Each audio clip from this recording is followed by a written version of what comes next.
Et à toutes, j'espère que vous allez bien. Bonjour, bonjour à tous et à toutes, j'espère que vous allez bien. Je vais vérifier en effet que ça passe bien et que j'ai pas de soucis, en tout cas de connexion. S'il y en a qui sont déjà connectés, n'hésitez pas en tout cas à me le faire savoir. Vous mettez un petit coucou, un petit message. Et pour tous ceux qui regarderont en replay, vous mettrez hashtag replay. A priori, ça a l'air de plutôt marcher, donc ça devrait ça devrait être plutôt très bien. Donc il y en a peut-être qui sont déjà connectés, donc n'hésitez pas en tout cas à me le faire savoir, comme ça moi voilà, je suis sûre à 100% que vous entendez bien, qu'il n'y a pas de problème et que tout va bien se passer. Alors, j'ai 2 commentaires et il n'y en a aucun qui s'affiche. Donc je vais voir différemment ce que j'ai vu. Pourquoi il n'y en a pas?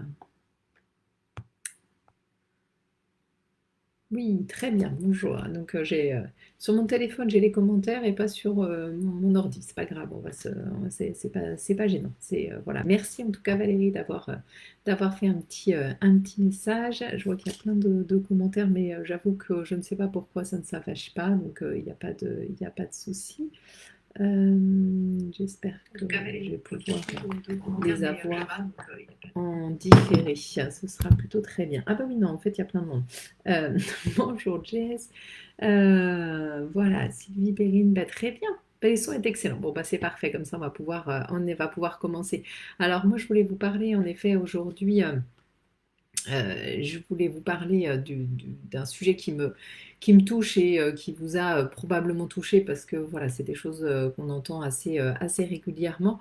C'est cette histoire en tout cas de dépression, plus ou moins on va dire associée à la fatigue chronique. Et voilà, je voulais faire vraiment la différence en fait entre les deux. Bien sûr, il y a des similitudes, ça, il n'y a pas de souci. Et puis comprendre que voilà, de temps en temps, ça vient en tout cas sans trop choquer et ça vient en tout cas se réunir.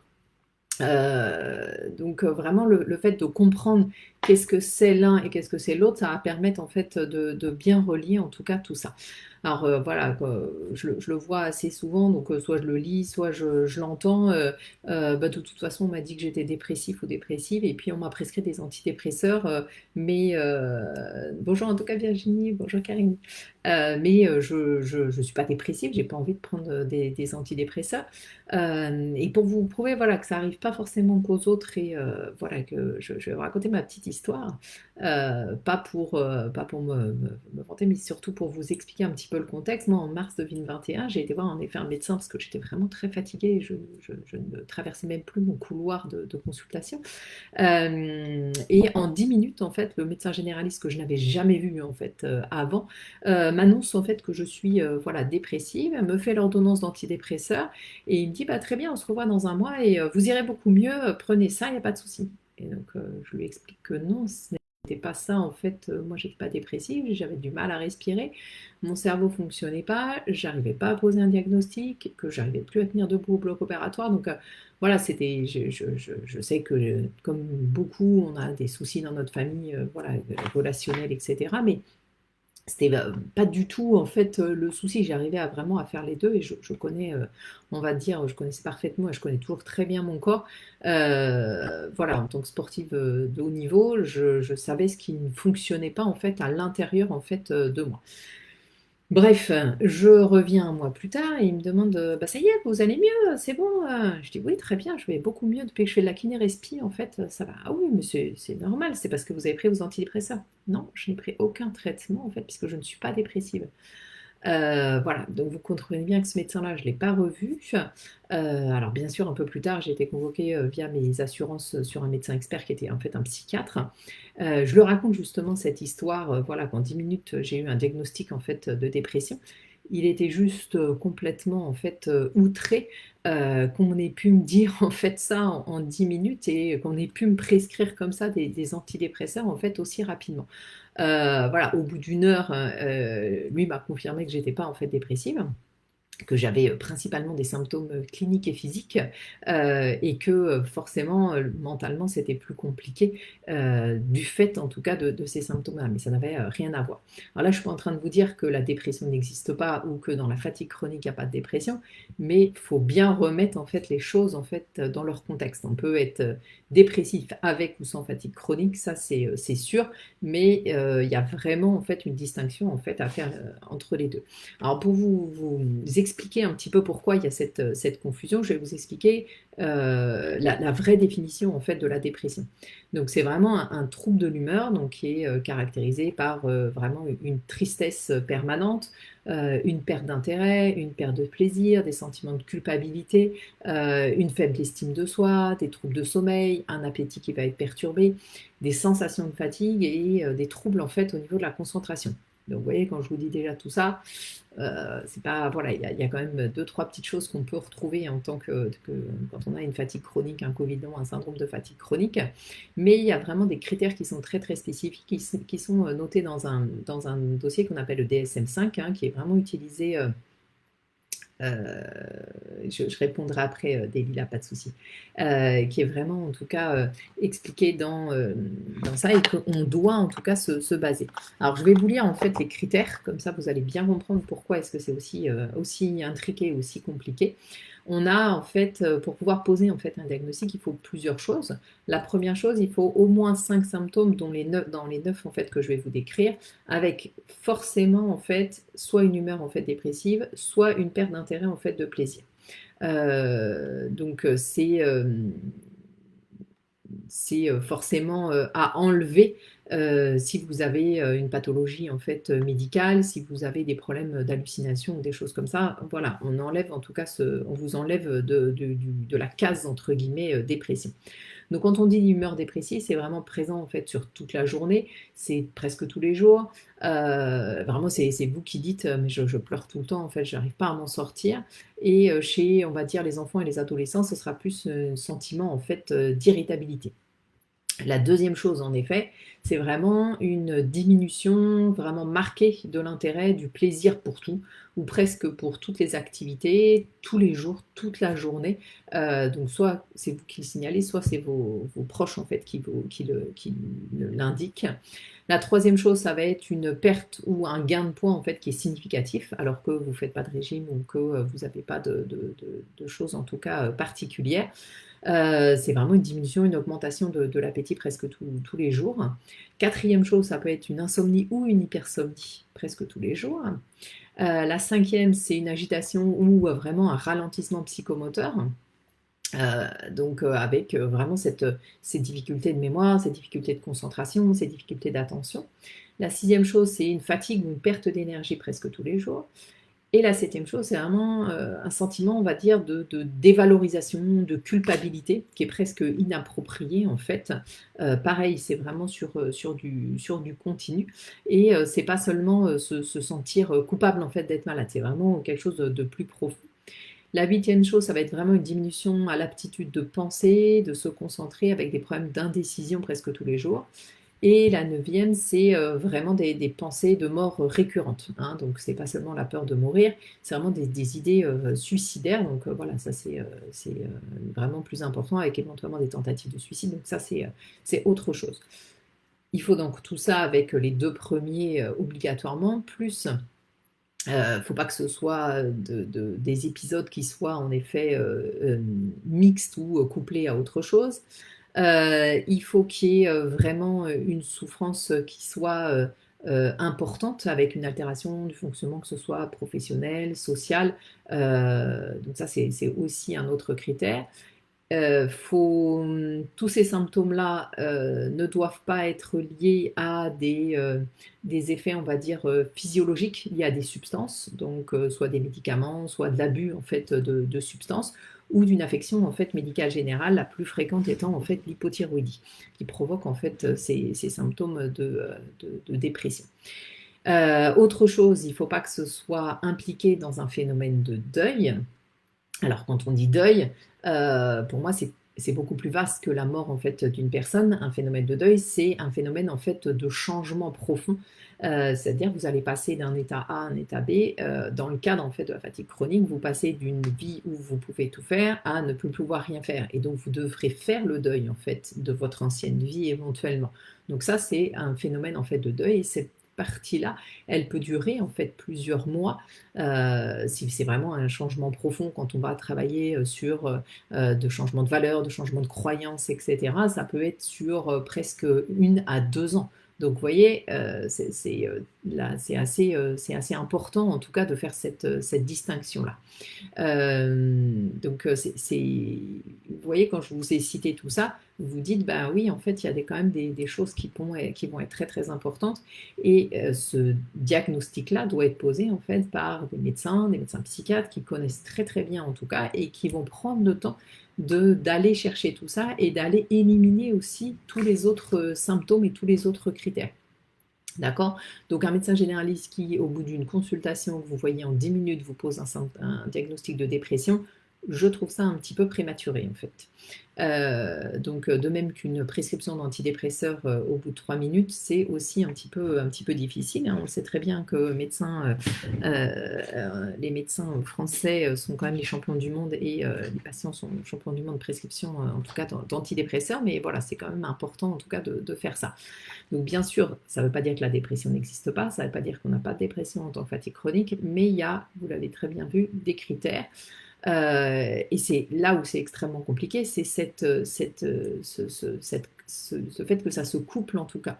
Hein, donc on a vu, la fatigue chronique, ça peut être lié en effet après des maladies, après des traumatismes. Donc si on parle de ça, on parle aussi, en tout cas, ça donne un critère d'exclusion pour tout ce qui était deuil et maladie chronique.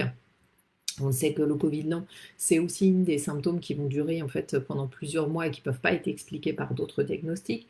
Et le syndrome de fatigue chronique, hein, donc voilà, il y a vraiment des critères très spécifiques aussi. Hein, c'est la fatigue qui est persistante, qui impacte vraiment toutes les activités du quotidien, qu'elles soient familiales, professionnelles, sociales, un repos qui est non récupérateur, des malaises post-effort et ou des troubles orthostatiques et des troubles cognitifs. Donc vous voyez, c'est quand même plus précis.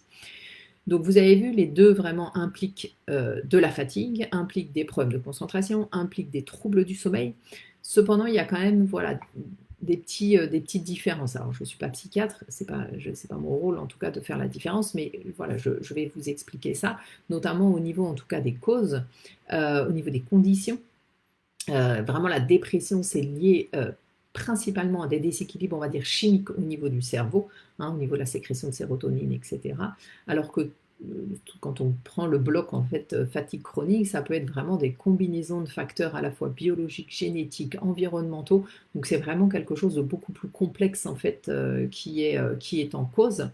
Au niveau des réponses aussi aux activités, souvent quand on est dépressif, on va se sentir en tout cas beaucoup mieux après des activités. C'est pour ça qu'on demande en fait aux personnes qui sont en effet dépressives se mettre en fait en activité, d'aller faire du sport, de sortir en tout cas de chez elles, et ça leur pose aucun problème et elles sont en pleine forme presque après. Vous le savez, en tant que fatigue chronique, voilà, donc quand on prend on va dire ce bloc-là, cet ensemble-là, si vous faites des activités et que vous dépassez en tout cas votre seuil d'énergie, derrière, vous allez soit faire un malaise post-effort, soit faire des crashs. Donc l'activité, oui, mais à un coût en fait aussi important que n'ont pas les personnes en fait dépressives. D'accord? Pareil pour l'état d'humeur et l'état de fatigue. On va dire que la fatigue vraiment, elle est au premier plan dans le bloc en fait fatigue chronique. Alors que dans le bloc dépressif, c'est vraiment des sentiments de désespoir, de tristesse, de perte d'intérêt vraiment pour la vie en général qui vont être pour le coup en fait au premier plan, et après on aura aussi éventuellement la fatigue. Donc vous voyez, le fait de connaître en tout cas ça, c'est extrêmement important parce que ça permet vraiment de poser un diagnostic, d'avoir un plan de traitement élaboré qui n'est absolument pas le même en fait dans les deux cas. C'est-à-dire que si vous prescrivez des antidépresseurs alors que vous avez une fatigue chronique, oui, ça peut vous aider certes, mais parfois on n'a même aucune amélioration, aucune évolution parce que ce n'est pas en fait le bon diagnostic. D'accord? Donc ça c'est très très important en tout cas de faire ça.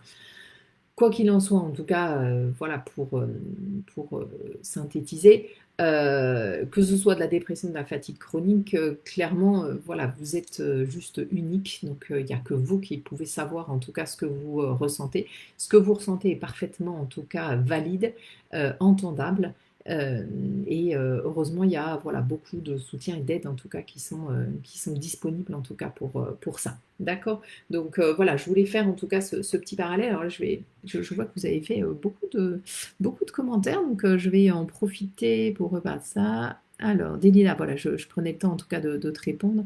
Euh, les médecins traitants, ils n'écoutent pas les consultations, elles durent 5 à 10 minutes. Impossible de faire un diagnostic. Ah, parfaitement, Delilah. Pour une dépression, d'autant plus en tout cas pour une dépression, clairement, c'est quasi impossible en fait de faire un diagnostic en fait en 10 minutes.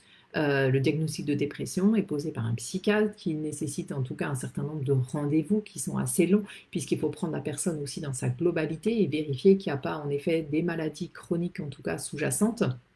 Ça, c'est vraiment la première chose. Et puis vérifier que il n'y a pas aussi, on a parlé cette histoire de deuil, donc ce problème en fait de changement complet qui est aussi très très imputable en tout cas avec on va dire une dépression like. Ça, c'est tout à fait clair. Pour Virginie, qu'avec la fatigue chronique, on peut avoir des coups de mou. Ah, mais bien sûr. Qui n'aurait pas de baisse de morale ponctuelle. Ben oui, non, non. Sans pour autant que ce soit une dépression. Ah non, mais ça, c'est tout à fait vrai, Virginie. Il n'y a aucun problème, en fait, avec ça. Même sans fatigue chronique, on a des coups de mou. La vie, c'est pas tout plat. La vie, c'est des montagnes, des descentes. Un coup, on est bien, un coup, on n'est pas bien. Il y a des jours où ça va, des jours où ça va pas. Alors, quand on est fatigué, c'est un petit peu plus marqué et probablement que ces vagues elles vont un peu plus, de manière presque plus profonde. Il suffit qu'on ait une sensibilité au monde extérieur qui soit plus importante. On a ces énergies qui sont beaucoup plus importantes et de vivre en tout cas avec des émotions, que ce soit de tristesse, de colère, de joie ou de plaisir, ça fait partie de la vie. Donc oui, on a des coups de mou, ça, il n'y a aucun problème, hein, surtout quand voilà, on voit que hier ça allait très très bien et ce matin je me réveille, j'arrive pas à réfléchir et j'arrive pas à marcher. Clairement, voilà, ça peut être vraiment très agaçant, très frustrant, ça peut mettre en colère, voilà, il y a toutes ces émotions-là qui vont arriver, mais ce n'est pas obligatoirement en fait une dépression. Donc c'est là où il faut être vraiment très très important. Donc ça, je valide totalement pour les séquelles des thyroïdites auto-immunes. Bah oui, oui, je sais, Christelle, vous avez, voilà, ça, il n'y a pas de souci. Donc le problème, en effet, dans les pathologies de thyroïdite auto-immune, voilà, avec éventuellement des phases hypothyroïdiennes, on sait que ça peut, en tout cas, favoriser tout ça. Les douleurs à fatigue diminuent bizarrement 1h30 après la prise. Ben, en fait, je comprends complètement Sylvie, hein. Donc, si ces anxiolytiques sont pour vous intéressants, efficaces, il n'y a pas de problème. Après, il faut vraiment, en tout cas, savoir la part entre ce qui est de votre fatigue et ce qui est en fait de l'anxiété. Hein. Donc, dans ces problèmes, en tout cas de fatigue chronique, peuvent se générer en effet beaucoup de stress. Une maladie chronique, c'est quelque chose de stressant. Et le stress chronique induit de la fatigue. Donc, voilà, on peut le mettre, on va dire, dans tous les sens. Donc, vous pouvez avoir en effet de la fatigue qui peut être induite aussi par de l'anxiété. Donc, le fait de réduire votre anxiété, ça va améliorer en fait votre fatigue. Vous voyez, c'est cette balance-là. Alors après, c'est très bien de prendre des anxiolytiques, mais après, il faut chercher aussi la cause, en tout cas un peu plus profonde, pour pouvoir à terme réduire en tout cas ces traitements-là. Hein, donc ça va être en tout cas très important. Alors je ne sais pas si vous avez d'autres questions, d'autres commentaires en tout cas à faire. Si c'est le cas, n'hésitez pas en tout cas à mettre tout ça sous la vidéo. Je prendrai le temps bien sûr de regarder tout ça. S'il y a des choses qui ne sont pas en tout cas bien explicites ou bien comprises, il n'y a pas de problème. Je prends en tout cas ce temps-là. En attendant, je vous remercie en tout cas pour tous parce que vous étiez vraiment nombreux ce matin. Je vous remercie en tout cas beaucoup pour votre présence, pour tous vos partages et vos commentaires. Et puis je vous souhaite en tout cas une très très belle journée. Et puis à très bientôt. Merci à vous. Au revoir.